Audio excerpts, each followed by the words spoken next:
Hello everybody, this is our BCM 112 assignment 3 peer discussion. Starting us off first is Roger to explain his project. What are you doing, Roger? Hi, my name's Roger Cristallo.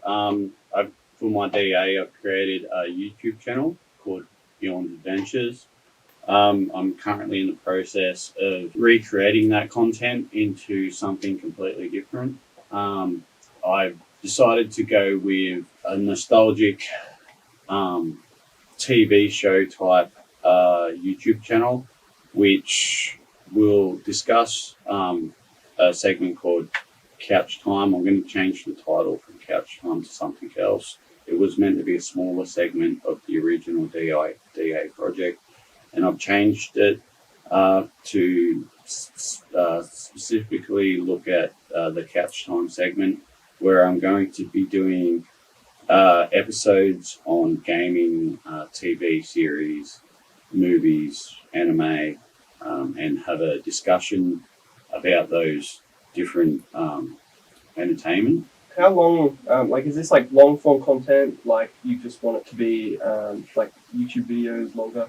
Yeah, I was thinking at first to make short 8 to 10 minute videos, and then after gathering a following, to make longer videos up to about 10 to 15 minutes. I'm going off YouTube analytics and other tools that give you ideas of what an audience is kind of would be from and what kind of hooks them in. Yeah, cool. I read your blog and YouTube as well, but I noticed like how you adapted your project based on like the adventures with your dog and to a bigger approach. So what helped you decide to shift so content? My original idea was to show all the footage from the dog's point of view, and the type kind of make the dog the symbol of the show.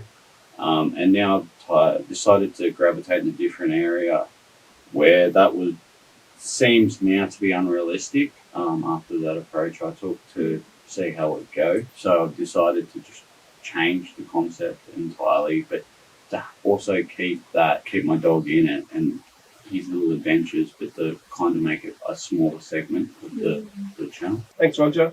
Next up, Nate. Okay, so my name's Nate. I'm kind of new to the group, so I'll just also everyone while I'm doing this pretty quick. Okay, so I'm focusing on more of the semi-long form YouTube content videos, and it's going to be mainly focusing just on the gaming aspect for my video, rather. I'm going to be doing essentially the working title. It's going to be like times when game devs, like people creating the games, that could like completely killed off their games, essentially. Knowing the player base to just, nothing, it's all dead. And I believe this is like pretty funny content standpoint, make content on it, improve my video editing skills, kind of formulate a community off it and whatnot. And yeah.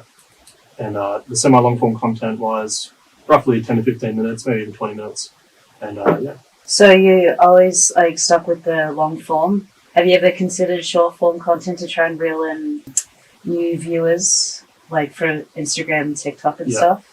So branching to the transmedia like module, branching out to different platforms and whatnot could be pretty good in the shorter form content. That's something I would be considering. What type of titles would you use to kind of draw an audience in? So my working title would be just like times when game devs like completely killed off their games, just something pretty simple. No worries, thanks, Nate. Next up, we've got Jenna. Hi, so I'm Jenna. My DA and project is essentially just trying to show people easier ways to come up with ideas for like outfits and fashion, and just if you've ever woken up in the morning not knowing what to wear, it stressed you out. I've essentially tried to create a TikTok that sort of helps get rid of that. So if you don't know what you're doing and you need ideas, but you might not have anything besides basics, like this account can hopefully help you with that. At the moment, I'm looking at moving over from TikTok to doing a blog instead, because I feel like I can put out just that little bit more information to make the content actually make sense to people, because sometimes people will look at it and they may not necessarily know what they're looking at without a little bit of a more in-depth breakdown than what you can get on TikTok. So at the moment, that's where I am with my DA. One question would be, is it expensive to be like reviewing this kind of profile with someone? I think the biggest thing is that part of what I want to put out to viewers or people that might be like reading or watching my content is that you can have these really expensive looks and outfits without actually spending that money. Oh, okay. So a lot to do with duping pictures that you see online. So Yep. they've got an outfit that costs a couple grand. You've got an outfit that costs $10 from Kmart, and it looks the exact same. What kind of information are you going to share on your blog? Is it going to be more like photos or like videos or more text? How are you going to engage with your audience? Probably a healthy communication between imagery and text, but the text won't expand past what is shown in the image. So rather than, say doing bullet points, it's like just one or two short sentences explaining this is why this is the way it is in this image. And that's it. Just short and sweet, gets the point across, but isn't too little that you don't know what's going on. Thanks, Jenna. Up next, we've got Elena. Yep. So my name is Jenna, or Jiwon, and my DA has been about my life in Australia, study abroad, and like trying Aussie things. So my last peer discussion was about feeling the need to get more engagement and interaction from my DA. So after the last update, I kept trying to boost engagement, like using comment-based voting and interacting with more people. But that did not really go well. So, and also managing multiple platforms, like I'm on Instagram, TikTok, YouTube, and also my blog. So that was a bit overwhelming. So I started to lose motivation. So I decided to just focus on Instagram, where my major target audience is, and it's more easier to edit on the platform itself. So I created short videos under 30 seconds and like tried to make it catchy so I could get more views. So I noticed that it's really important to have a very strong hook in the first 10 seconds, and that helps increasing my views and likes, but I'm still low on comments, so I'm trying to figure out how to encourage more interaction, especially on comments. What would you say so far is your biggest takeaway from initially starting out with so many social media platforms and then figuring out that it may be a little bit too much and sort of stepping back? Yeah, the thing I noticed the most is like people act very differently depending on the platform. So I felt the need that I have to change my contents based on what platform I'm going to be posting on. So it has to be, the focus has to be different. But that's a lot of work, so that doesn't motivate me anymore. And that like didn't want me to make any more content. So I just chose to focus on one platform and only creating on there. Yeah, that sounds like a good idea. Yeah. Are you going to introduce any new ideas to the concept of your PA? I'm open to new ideas, but my original plan was like getting new ideas from the comments and the people I interact with, but that is not going very well right now, so I'm trying to figure out a new way. No worries, sounds good, Elena.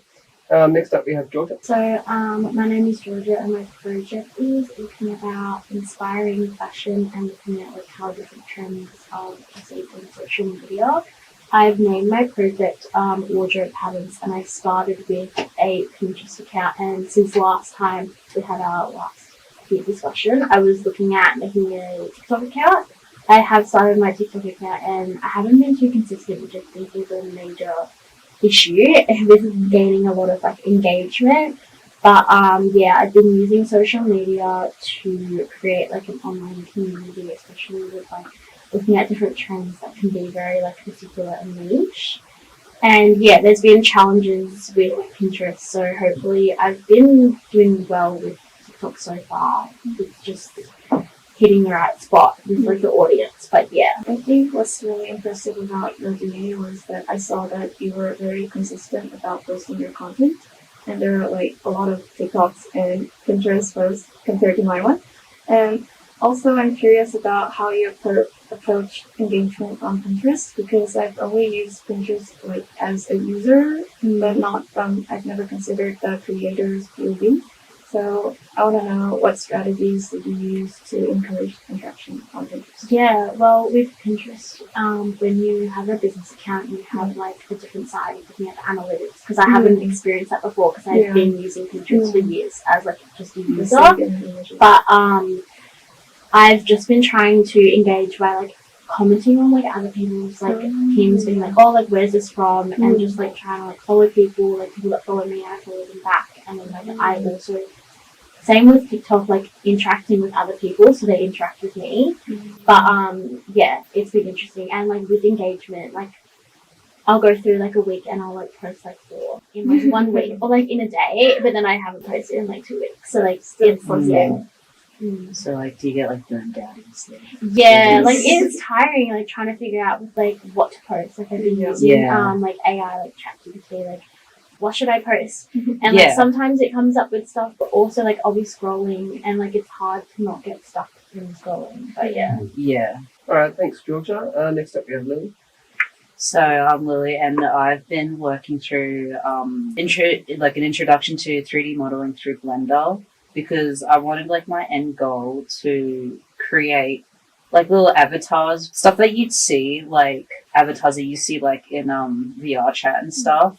Even like making it for other people. Over the course of this semester, it's really difficult to like stay on top of it, because this is my first time using Blender and 3D modeling. So I think I've just been make like shapes and stuff, not just like shapes that you like just produce normally, but just like, I don't know, just going on tutorials on YouTube, just like, oh, this is how you make a donut, this is how you render it, this is how you texture it and make it look nice and pretty and stuff, and shading it. I'm like, okay, that's a good start. I'll just go from there and see how I feel afterwards.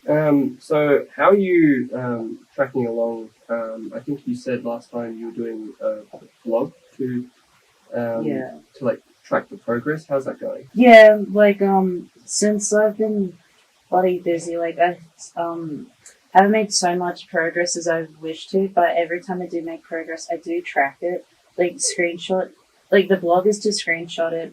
Especially like put really detailed stuff, like behind the scenes footage and stuff, because like all like the pretty stuff that you'd see, like end result will be more on Instagram, TikTok, and all that. So that's what the blog is for. Fair enough. With your use of Blender, what have you been using to sort of teach yourself how to do each thing? It is such a complex like software to use. Yeah, literally YouTube, like just literally just free YouTube tutorials, because I don't want to pay for like online sites if I can help it. And there's so many tutorials on YouTube. Like I'll go from there. If I have more trouble, then I might consider paying for services, but I don't think I'll do. Yeah, awesome. So yeah. Sounds good, Lily. My name's Lachlan, and for my digital artifact, I'm continuing my motorsports TikTok page. Last time I was sort of moving towards that face-to-face content where I'd just grab a camera, record myself, and like a highly edited production.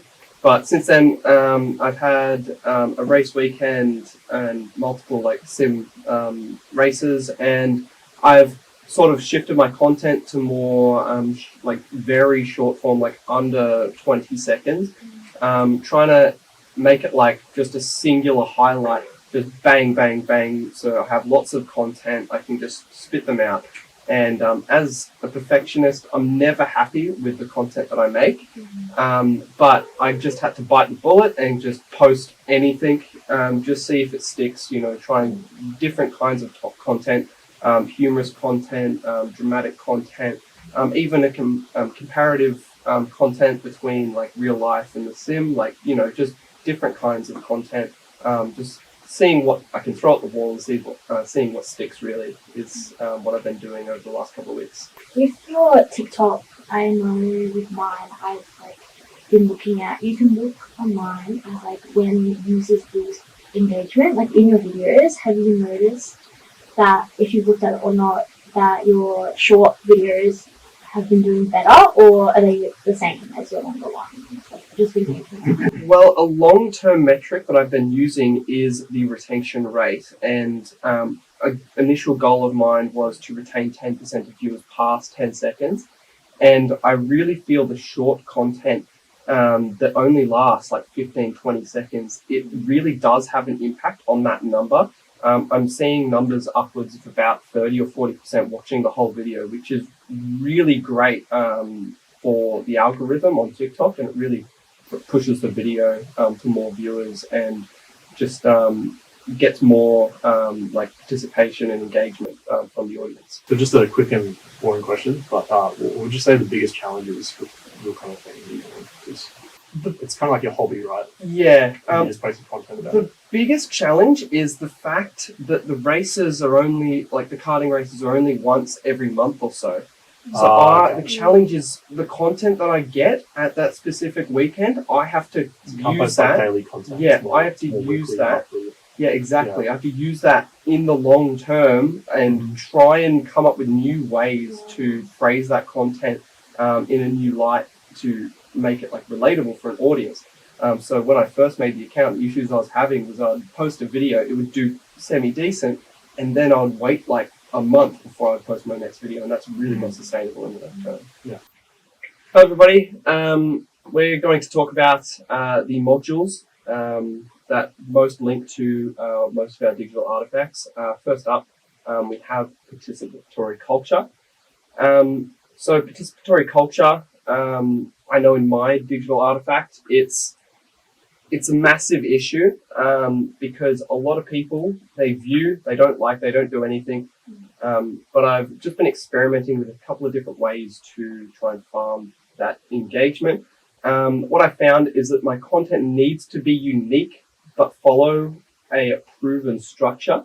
It needs to be similar to other content but different enough that people are interested in it.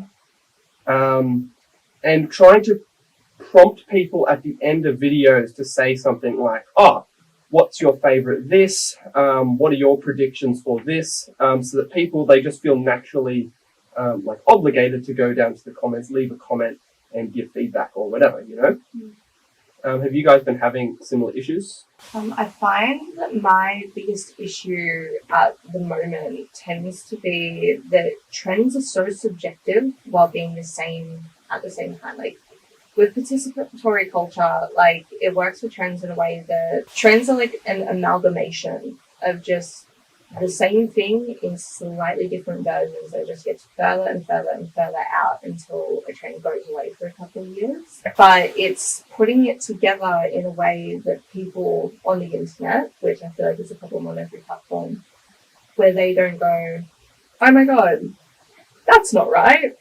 Because they've got this one idea of this trend, which might be slightly different, say, in another country versus here, or they saw another creator do it this way, and you're doing it this way, and at the end of the day, it's the same thing, but people really, really nitpick. Yeah, I was thinking the same thing with my DA, in the sense that how am I going to target an audience and how am I going to attract that audience to view my footage or content. And that's where I came up with, because it's on a decentralized network and people can communicate, and you do have these little niches that trends that go in and out. Like there's a segment on my YouTube channel where I want to have conspiracy theories, because at the moment conspiracy theories is trending, where a few years ago it wasn't trending as much. Not many people were talking about it.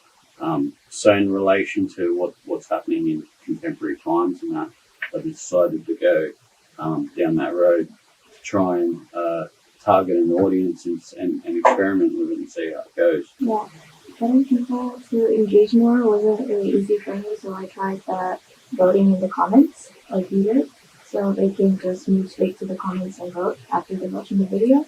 But that did not go well, so I really felt that people really start to like interact when there's like build up comments before them. Like they don't want to start the first comment or start the first like. So that was not really going well. And also when I was checking out Georgia's DA for the reviews, I noticed that you posted a lot of like creators with similar audience or similar content. So I think that seemed like a nice tactic for getting engagement and interaction.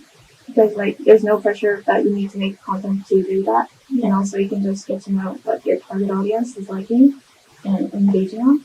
So I think I'll start to try posting more things as I need engagement. Cool. Oh, nice, yeah. So next up, we have transmedia storytelling.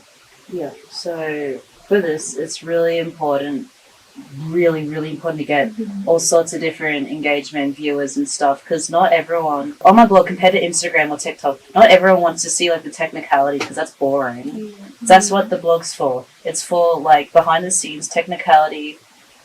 If I were to do coding, that's where I'd put it. But all the nice pretty stuff, like slideshows and results and stuff, that's all gonna be on the Instagram.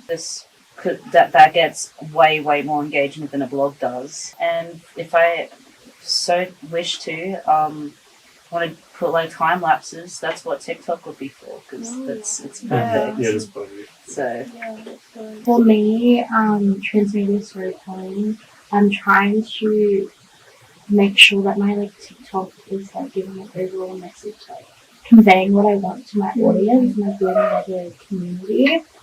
But yeah, I saw a 2024 Medium blog, and it talks about how like to connect with like an audience, and it was really helpful. Like it basically discusses like how diverse like audience like works online and like what different tactics there are. Yeah. But yeah, I'm gonna try and be more engaged. So for mine, I think it's very important for like branching out for semi-long form to long form videos. I believe it's a very like core foundation for expanding the audiences and whatnot, and it fits the framework for YouTube especially. And yeah, it's vital to expand the exposure across all platforms. So you can TikTok, Instagram, all that. I believe it's important to make shorter form content videos to back up your longer form, if that makes sense. So you'll cut down the longer form videos into shorter form, kind of as a little advertisement, and this just boosts like your platform interactivity. They might find your small scope of audience on other platforms as well, going to YouTube to watch the longer form. And yeah, so branching out, I believe, is essential to expanding the audience with this kind of thing. So good luck with everyone with their digital artifacts in Good the luck. last few weeks. And thank you for watching. Yeah, bye. So, Bye.